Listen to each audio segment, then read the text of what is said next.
Judgment in the appeals, Cavendish Square Holding and ParkingEye.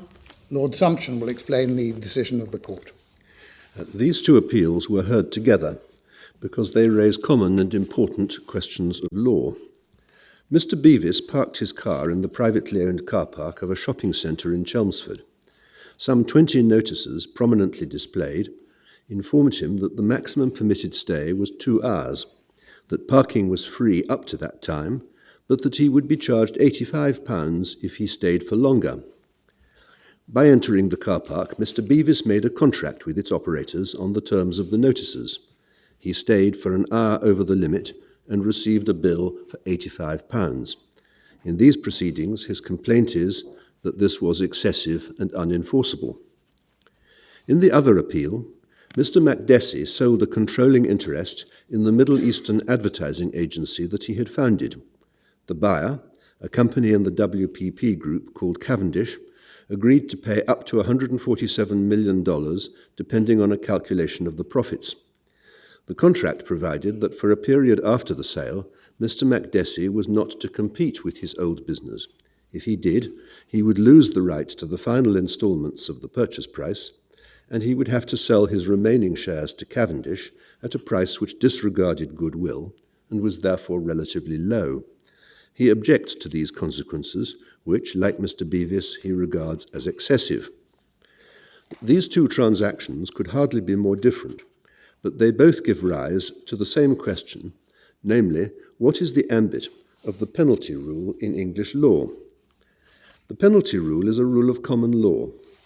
Its effect, broadly summarised, is that a term in a contract is unenforceable if it is penal. What is a penal clause?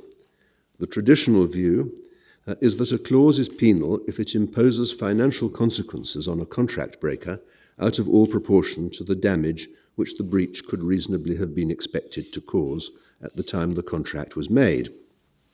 In particular, the traditional view holds that a clause which provides for the financial consequences of a breach of contract must not simply be designed to deter a breach of contract. It must be, in some sense, remedial. This is a doctrine of some antiquity, but there has been no fundamental re-examination of its underlying justification in the House of Lords or the Supreme Court for a century. These cases provide a good occasion for such a re-examination. In Mr Beavis's case, there is no way that the owners or operators of the car park could have expected to suffer £85 worth of loss if somebody overstayed the 2-hour limit. The main reason for the £85 charge was to meet the costs of enforcing the parking rules and to deter drivers like Mr Beavis from occupying a parking space for too long. In the case of Mr Makdessi, the facts and the terms of the contract are more complicated, but it is obvious that the provisions dealing with the consequences of a breach of the competition covenant would cost him much more than any loss which Cavendish could have expected to suffer, at least in the generality of cases. The first question which the Supreme Court had to address on these appeals was whether the penalty rule should simply be abolished. It has been criticised on the ground that it is somewhat technical in its operation, that it has been largely superseded by modern schemes of statutory regulation, and that it unnecessarily interferes with legitimate commercial arrangements, many of which involve sophisticated and well-advised businessmen like Mr Makdessi, who can look after themselves. The Supreme Court declines to abolish the penalty rule. Although it overlaps with modern schemes of statutory regulation, the rule still has a useful role to play in protecting people against some categories of oppressive bargain which are not subject to statutory regulation. Moreover, a similar rule applies in most other systems of law, including the civil law systems of other European countries and the law of the European Union. The next question is whether the penalty rule should be extended so as to cover not just clauses providing for the consequences of a breach of contract, but also clauses which impose onerous obligations on a party in certain contingencies, even if those do not involve a breach of contract. The Supreme Court declines to take this step.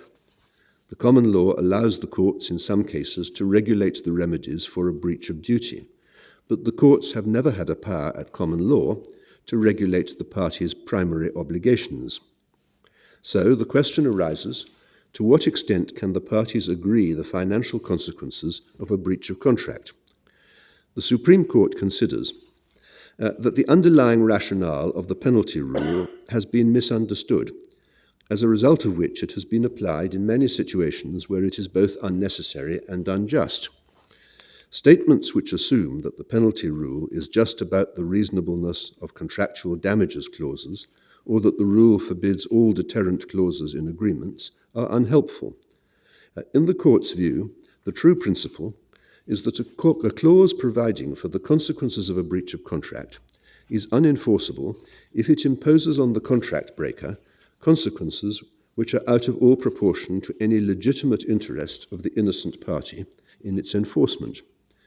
The reason for putting it like that is that the legitimate interests of the innocent party may extend well beyond the compensation for his loss. These two cases provide good examples of this. In Mr Beavis's case, the £85 charge was designed to deter him from overstaying his allotted time. Normally, a party to a contract has no interest in deterring the other party from breaking the contract. His interest is simply in being compensated. But cases like this are very different. The owners and operators of the car park have a legitimate interest in the efficient use of the parking spaces for the benefit of other users of the shopping centre. That interest could be served only by deterring people like Mr Beavis from occupying parking spaces for long periods of time to the detriment of other members of the public wishing to park their cars. The £85 charge is no greater than is necessary to achieve that result. It is not unreasonable by comparison with public sector parking facilities. Mr Beavis was well aware of the 2-hour limit and could reasonably be expected to comply with it. All that he needed was a watch. The Supreme Court unanimously holds that the charge was valid at common law. Mr Beavis has another argument based on the statutory regulations which forbid unfair terms in consumer contracts. But for substantially the same reasons, the Supreme Court rejects this argument also, although in this instance by a majority of 6-1, Lord Toulson dissenting. In the view of the majority, there was nothing unfair about a charge designed to enforce the considerate use of parking space in the interests of the generality of motorists using this facility. Turning to Mr Makdessi's case, the clauses that he complains of were in reality price adjustment clauses. They are part of the party's primary obligations. Cavendish bought Mr Makdessi's business on terms that he would not undermine its value by being involved in a competing business. Those terms were fundamental to the commercial basis of the deal. Cavendish had a legitimate interest in reducing the price if he broke them, even if that cost him more than they could have got in damages. They were entitled to agree that if he competed with the business, the price that they would be prepared to pay would be smaller. Likewise, the forfeiture of Mr Makdessi's remaining shares at a price which included nothing for goodwill reflected the fact that the goodwill had originally been priced on the assumption that Mr Makdessi would observe the non-competition clause. These are tough clauses, but commercially it cannot be said that Cavendish had no sufficient or legitimate interest in including and enforcing them. The judge held that the provisions regulating the consequences of a breach of the competition clause were valid, save in one minor respect, but the Court of Appeal held that they were unenforceable. The Supreme Court now unanimously allows the appeal and declares that the clauses about which Mr Makdessi is complaining are valid clauses. The court is now adjourned.